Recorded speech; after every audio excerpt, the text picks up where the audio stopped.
You see how lush it is?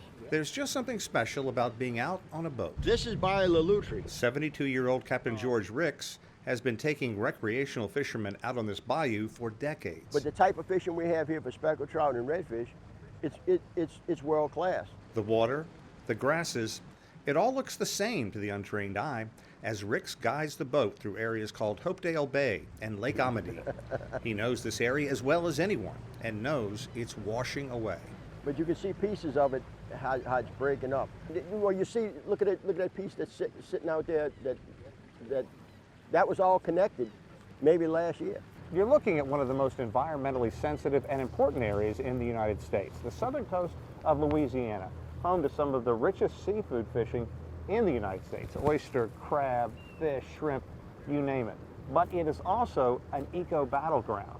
And the big question, what is the best way to protect and restore this marshland? And the big part of that is right here, the Mississippi River. The river is the thing that built almost all of southeast Louisiana, and at the end of the day, the river is the only thing that's going to build and sustain land over the long term. The cornerstone of Louisiana's $50 billion restoration measure is called river divergence. The Mississippi flows at 1.2 million cubic feet a second, nearly a century after a series of levees hemmed in the river, stopping it from dumping sediment in the vast reaches of the marshes. The plan is to reinduce the river's water, sand, and silt to the bayou. And these are projects where you build gated structures in the Mississippi River levees that can be opened and closed to capture fresh water and sediment and get it back into those marshes to build and sustain land. There's going to be poverty. We're going to be put out of work. We're going to have to figure out how we're going to make a living. Mike Roberts is country tough and country smart. He'll catch whatever is in season to make a living. But here is what thousands of fishermen along Louisiana's coast don't like about the state's restoration plan. It would pump massive amounts of fresh water into the salty, brackish water, destroying breeding grounds that are home to fish, crabs, and oysters. If people really knew what these things were going to do, I think a lot more people would not be for it. They're only hearing one side of the story. They're very well funded. They got billions of dollars in BP fine money. The largest of the river divergence plans would basically happen in Roberts' backyard, Barataria Bay.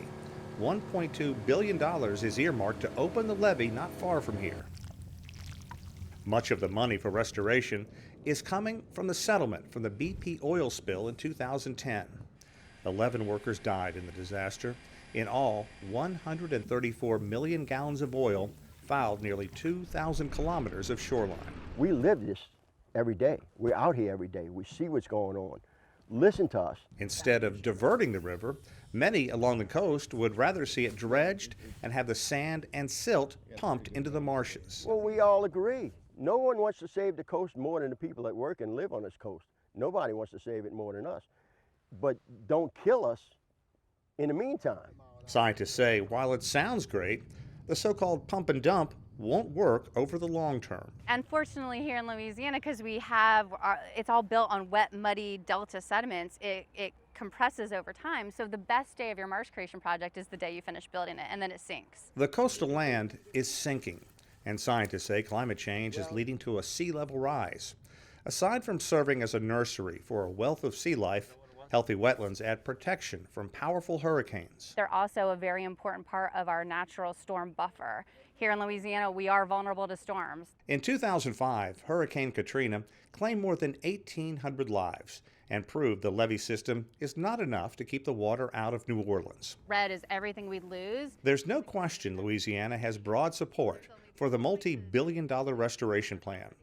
Just not from those who say they have so much to lose. We all want coastal restoration. Nobody's against that. But we for our jobs and our heritage and our culture also. The question remains, can the two both survive? Sean Callebs, CGTN, near Hopedale, Louisiana.